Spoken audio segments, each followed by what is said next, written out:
Thank you. Kip, did you have something you wanted to add to comment?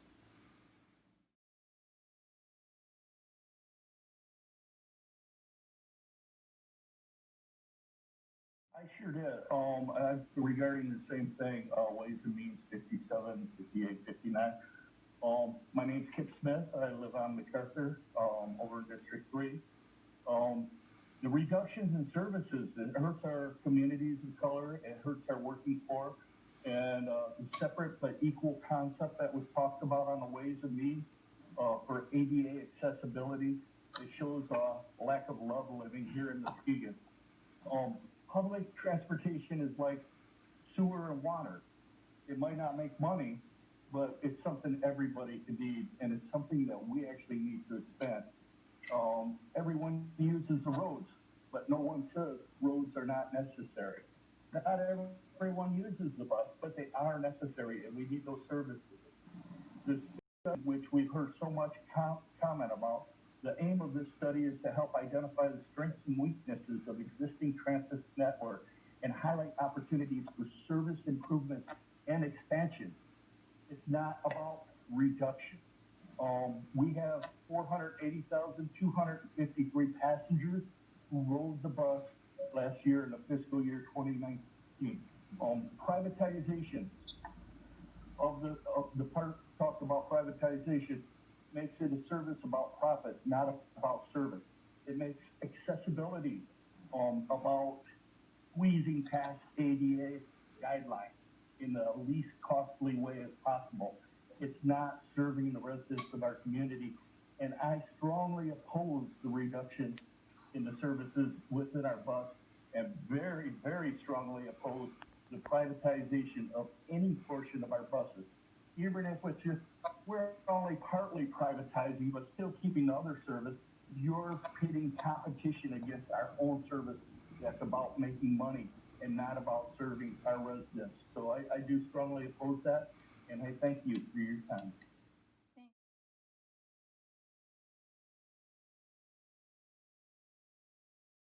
Is to cut service.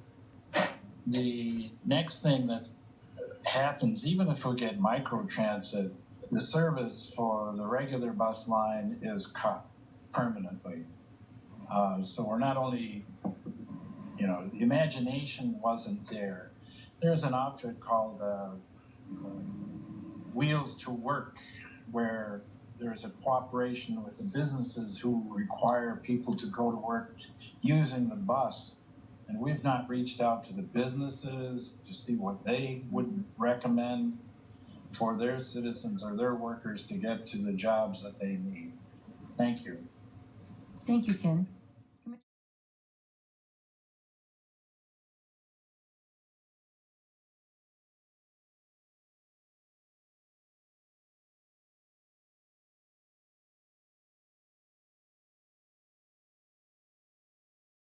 Just looking at your adopted rules.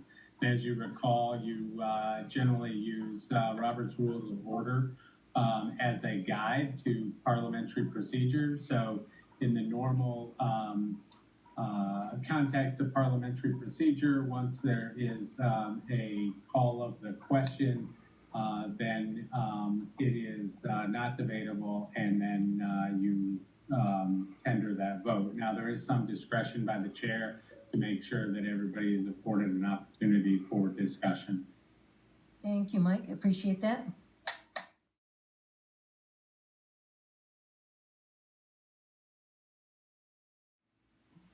Yes on 55, 56, and 59. No on 57, 58A, and 58. Yes on 55, yes on 56, no on 57, no on 58, and no on 59. Yes on all. Yes. Thank you. Yes on all. Commissioner Hovey-Wright. Sorry. Yes on 56 and 55 and 56.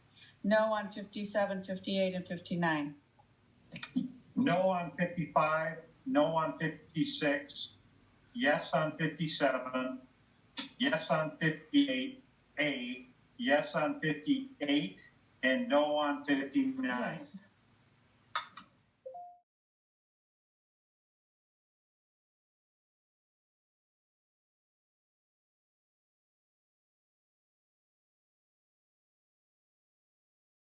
Thank you, Chair, for allowing me this few minutes. I want to thank Commissioners Nash, Mahoney, and Hubby Wright for standing up for the working people, the disabled, and the communities that depend on our transportation system. I encourage all of our county to participate in the Livability Lab study, which is kicking off on August 11th, and that's livabilitylab.com. They do studies on Muskegon specifically on the needs, and they've done a previous study as well, which showed the need for expanded MAT service.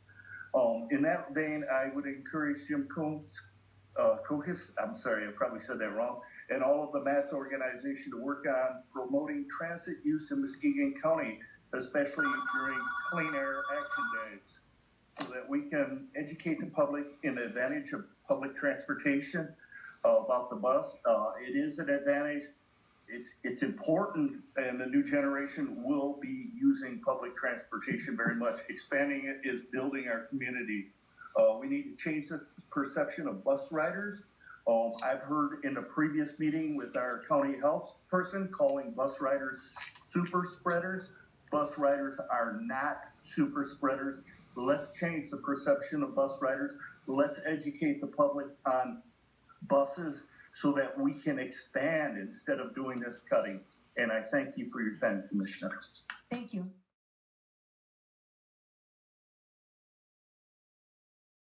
Yes, there's two hands up. TB? Yeah, this is Tony Barnes. Real quick, I just wanted to touch base on when a voting member of any particular board wants to call a question. And some real quick remedial training. That there's a technical term for this. It's called previous question, and it may be the most abused motion in all the Robert's Rules of Order. It's very common for people to shout out the word question, or I call it a question, the expectation that debate will immediately stop and the vote will take place, and that is wrong. That is not how that works. A member must have the floor in order to make this motion. You need to raise your hand and wait until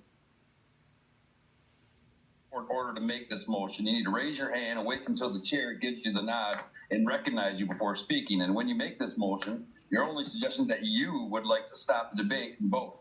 It is an expression of your wish, not a hammer to bludgeon your colleagues. The motion also requires a second, and there has to at least be two people in the room that want to cut off the discussion. The motion cannot be discussed or debated. As soon as the chair hears a second, he or she immediately takes vote. It takes 2/3 of the voting members in favor to cut off the debate. Therefore, the chair should make sure to do a hand call. My question with respect to this is that if we don't know the basics of Robert Rules of Order, is it possible to have somebody come in here and maybe teach some of the new commissioners exactly what parliamentary rules are so that we're not just making them up as we go? I would appreciate that. Thank you. Have a great day. Thank you, Tony.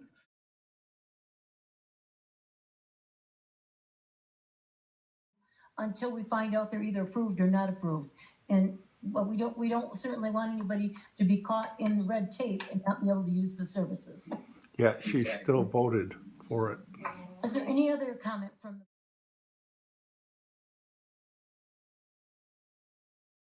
Sir, right ahead. My name is Cindy, and can I comment on the bus? Okay, thank you. I was riding the bus last Thursday, the 2 mile stretch that you cut out in Lakeside, and it was completely full of people. I got on another bus. I got on the Pet Street bus. There was two people on the bus. So I'm trying to figure out why this was not the original proposal to cut this route right here in Lakeside. It was to cut the Peck Street and the one of the Orchard View way, the Apple buses. But that was met with resistance because they had open meetings, open public meetings where a lot of people went and resisted it. So then they went and cut out this one, which has the second highest amount of riders. I'm still trying to figure out how you can justify cutting off. I'm sorry, I can't ask questions. I realize that, but I mean, I'm real so concerned about why why this has been cut out and it wasn't in the original proposal. Just because we didn't have enough people to meet in a group and fight it, it just doesn't seem right that you cut this one out when it has the second highest amount of riders. It doesn't make any sense to me that this is being passed. I don't get it.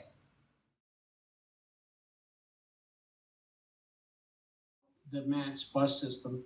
And I don't think any of us, myself included, I feel having had a wife who's had some serious accessibility issues for years, I'm as concerned as anybody about people having access to transportation. However, that being said, the transit system is not an authority and it's not a mandated county service. And this is what I suggest.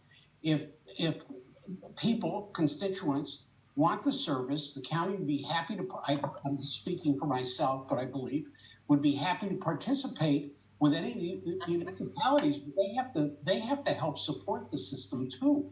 The county can't take the whole thing all by itself. That's what it comes down to. I mean, if you live in the city, listen, I'm not picking on the city of Muskegon or Norton Shores or Fruitport or anybody, but if you live in a specific municipality and you need that service, they need to help us pay for it.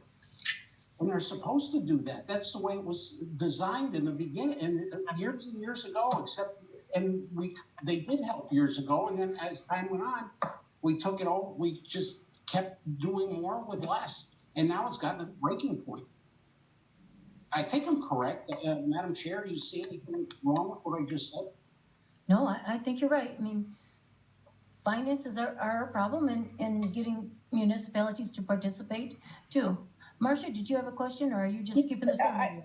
Yeah, I'm sorry. No, I had to change positions because of noise, but I would like Mr. Coons to read.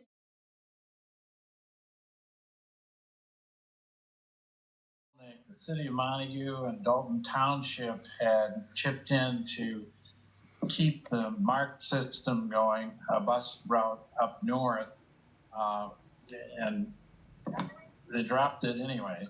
So it's going to be hard to convince folks up here to participate if they lose the bus service anyway.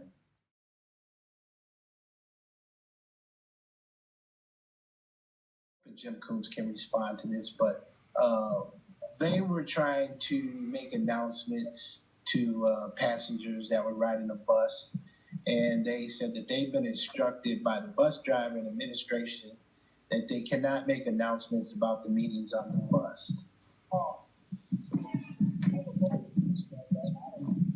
I actually don't know about that. I would think that would be the perfect place to make announcements about the bus. Well, that's why I was trying to see if that was true. I wanted to see if Jim would respond to that, because if not, we'll have Jim get back with us on that.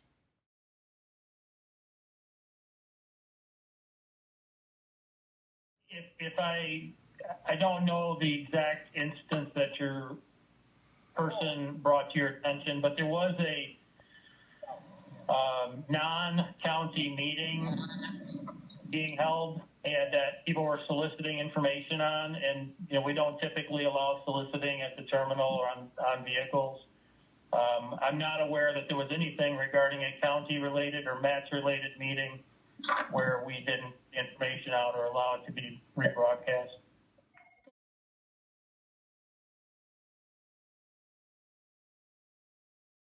Sure, because they're making announcements about a county open meeting. I think they should be able to do that, because we do have a hard time spreading the word, and that's what they're trying to get out. But from what they conveyed to me, that they were told that they couldn't even make announcements regarding those meetings. Okay.